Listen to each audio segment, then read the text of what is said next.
Hi, my name is Ivan Pasichnyk. I'm from Ukraine, from Kiev, and right now I'm here in Manchester. But basically, my team and me, we're now located in Poland, in Krakow, where we works on our project. It's basically energy management project. Basically, when the revolution starts, we actually start also our project. So for us, it was like part of the time we spent to work on our project, and part of this time we spent like to live in the street and to help people in the way that we can. So and the most terrible times comes when we come from Amsterdam to Krakow. So we received the news that policemen kick students on our street, and that time it was something, unbelievable. So it's never happened before, like in such way. So and we feel terrible, really terrible, and like we spent all the time to communicate with people, to like help them, like to share information, to tell how better to do some like to share this information. And then we come back from Krakow and to Kiev basically, and me and my friends will live on the square, and sometimes it was totally different. So sometimes it was scary, sometimes not. So sometimes we even don't think about like scary, not scary. We just live there, we work there, and it was very interesting that we organized some professional community there. So it was like, for example, people like doctors, some medical people who knows how to help people with their health. So they collect together, they help people, because it was very cold and a lot of people was ill, a lot of people was frozen. So the doctors help everyone, and in our case, so we help that how we can help. So we work bring internet cable there, so we launch internet there. I participate, let's say, in two communities. So it was IT Nomad, and also it was Spilna TV. So it was like IT community on Maidan, and also like media community. So the people who stream directly from the street and like show exactly what happened in this time, in this point, like exactly what really exactly happened. So we use some Ustream channel. So yeah, it's basically what we're doing there, and so that time sometimes it even we're not feeling it like it's real. So for us, I don't know, maybe because previously we look a lot of cinema about different, and when some extreme things happen in real life, it's really hard to believe that it's really happened in your real life, and it's really dangerous, and it can end it very bad. So you just see it's like cinema maybe. Yeah. Oh, and basically, if I start to speak about cinema, so also the few days before our policemen start fight against people, like the big one, when people died. So we organize our Maidan cinema. So we bring some projector and we show cinema on this main street, and people totally different cinema. Some of them was Ukrainian, some of them was about honor, about some historic films and cinemas. So it was really interesting, and it was in the same day when we launched this make this cinema. So a lot of people came, and because it was all the time it was quite the same, and it's happened something new, and and also it was another very interesting thing. So people organized how to say it's we have two stage in the center, and one stage it was like, you know, some political stage where people like some political guys speak about all the situation, and we had also like small stage. It was like open University of Maidan, so the people speak there about history, about democracy, about arts, about everything, whatever you want. But like, you know, some knowledge, some really interesting things, and it was a lot of really interesting people there on this Maidan University. So the revolution was like several months, and during these several months it happened a lot of bad things, like sometimes like policemen kick people, sometimes it was a little bit worse situation. And in our opinion, so we live in the street, we communicate with these people, and we know that it was some problem with connection, and we know that like special security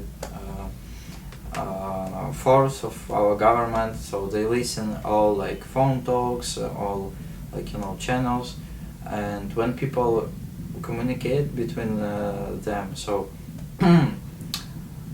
they listen everything, and it's very dangerous to communicate in such way. So then if you go somewhere, the policeman can catch you, and like you will go to the jail, and it was really dangerous at the time. So some of the people just because they bring some stuff to the center of city, so the government puts them to the jail for a long period. So and we saw all the situation, and we start works on the system that can help people to communicate with each other. So, but we not ended this system like whole when it was happened like 18th of February. And like it was terrible several days, so, and we just launched it like how it was, and we just start like collect all information ourselves and just put directly to the map. So me and my friends, we can just collect all this information, put on the map, and that's all. So it wasn't like application or something like this. So we just make some coordination center, let's say, and but on that map we show like everything, like what happened. So where is hospital, where is like some dangerous place where someone see the police, or where someone see the bandits, because our ex-president and ex-government, so they pay some money for bandits to kick normal people, to protest, to attack protests, and so basically we show people, and people know about us, they call us and they say, oh, I see here like this and this. But sometimes it was like very dangerous information, so then we don't put it on the map. So we decided it's better not to put it on the map, but call directly to some, we have like had like self-organization defense force of like normal people, and we know like the like who is the main in different areas of our city. So we are called directly to them and say like, guys, you have some people need your help like there and there. So sometimes it was like this. So not to the map. So but first several days, yeah, we put on the map. We put where some patrol right now, so because patrol catch people who bring some stuff to Maidan, so we put where is they, and people can like, you know, ride between them and like be more safely. Yeah. I'm 27, so when I born it was like Soviet Union, and like it was one country, and then like we have quite like our history was the same, let's say, and so my first language was Russian language, and then it was like separate country like Ukraine and Russian, and you know, like we have quite big family. So previously, of course, so like right now, right now it's most of all it's like 1 or 2 child, but like 50 years ago, for example, it can be like 5, 6, 7 childs, especially in in village. So and then people just go somewhere and like, you know, family lives in, so in that time there are no borders, so the people go like to Russian, they go to Belarus, to Ukraine, so, and whole family live like, you know, in different areas, in different countries. So, and right now actually the same the same, so the people have like, you know, part of the family live in Ukraine, part in Russian, but right now it's very hard because of TV channels, and they show all this information in a very aggressive perspective, and people stopped to communicate with each other. But before it was like really no problem. So my good friends work in Ukraine, in Russian, in Moscow right now, and basically when we make several of my projects before, and like we communicate with the same groups of like Fab Lab, Hack Lab, so from Russian, from Moscow, from St. Petersburg, from another cities, and we make even event together. So it's like through Skype. So they make, like, for example, Arduino party, and we make Arduino party, and we communicate through Skype. And guys from Russian come to our hackerspace. Our guys go to Moscow hackerspace, for example. So there no problem with like this communication. So everything was good.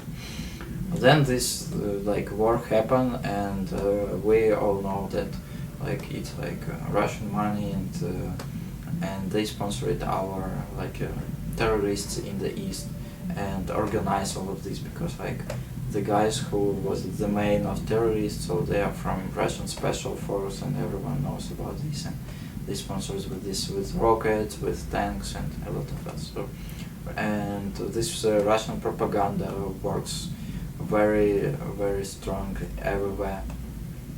So right now it's hard, but for example, when I travel the world, like right now we're in Manchester, yeah. So, and I met the delegation from Russian, so it's a lot of very smart people, and they understand everything. And to speak and to communicate with them, it's quite easy. So it's the same. I really enjoy to communicate, to speak with them, because it's like they are smart. They also want to live better life, and they understand everything. So. So yeah, how about your own family? Are they spread in Russia and Ukraine as well? Actually, I don't know how to say in English, but like not like brother of my father, but like, you know, like cousin. Cousin, like this. Yeah. Cousin. So he lives in St. Petersburg, for example, and my father sometimes he makes some Skype calls with him, and they communicate somehow. But I really don't know like how often and how close right now. Yeah, and in my case, basically almost all family live in one country, in Ukraine.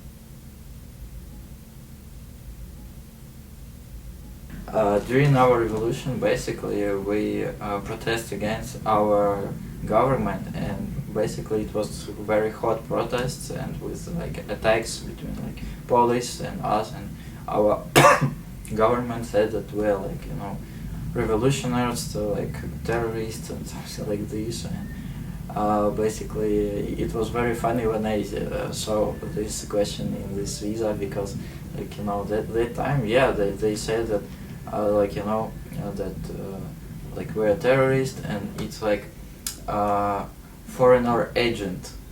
It was the most funny, like, you know, if you have some organization like non-profit social organization, also like if you receive any money like from like, you know, some grant, for example, and it's funny, our country don't get any grants, like, you know, to culture or something like this, or maybe they give, but like in a very tricky way.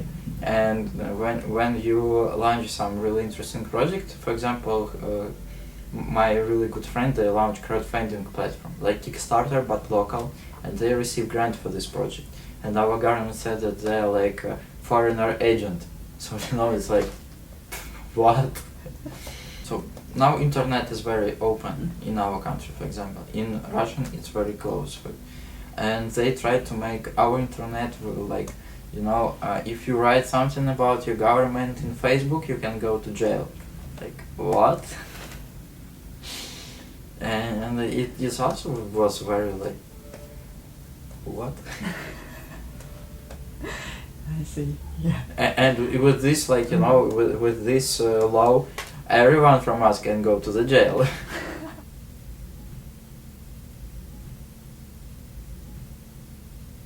I have no like ideal future for Ukraine, but I know like several things what I want to see there. So I want to like so a lot of different problems right now in Ukraine, and if we will solve some of them, for example, if like the law will be like the highest, so if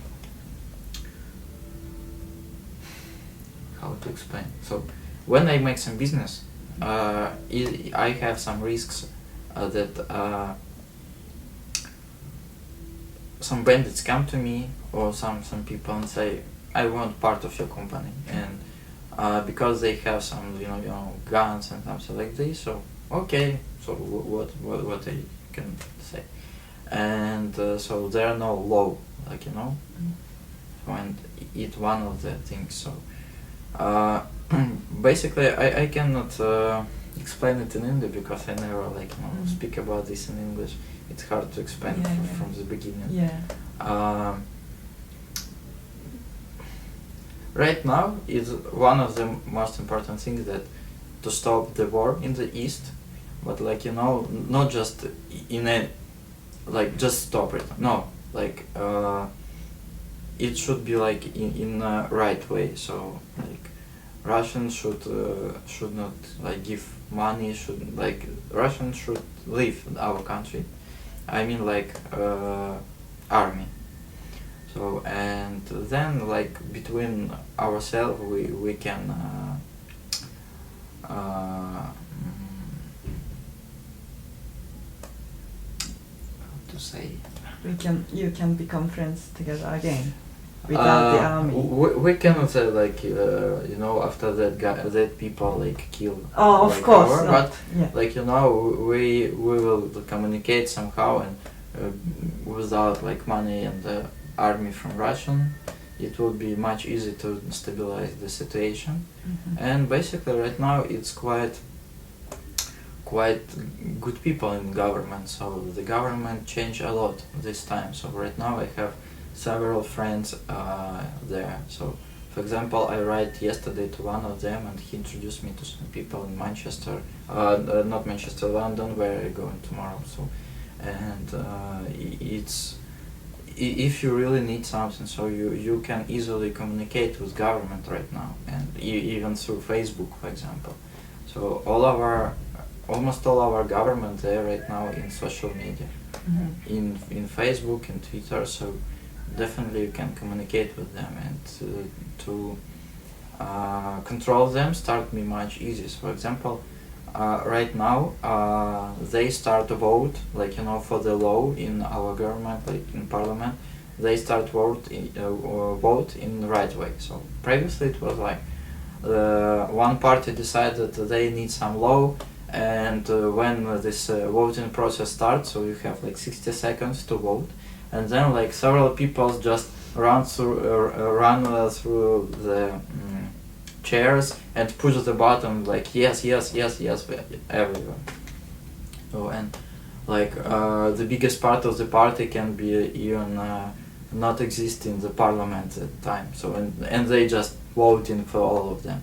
But right now it's a lot of journalists, it's a lot of control of this process, and if someone like pushed the button like yes for another deputy, so everything fixed. And then I think when it will be next parliament election to government, so all this information will show, and for that deputy nobody will vote. So so right now what I want to say that right now we have like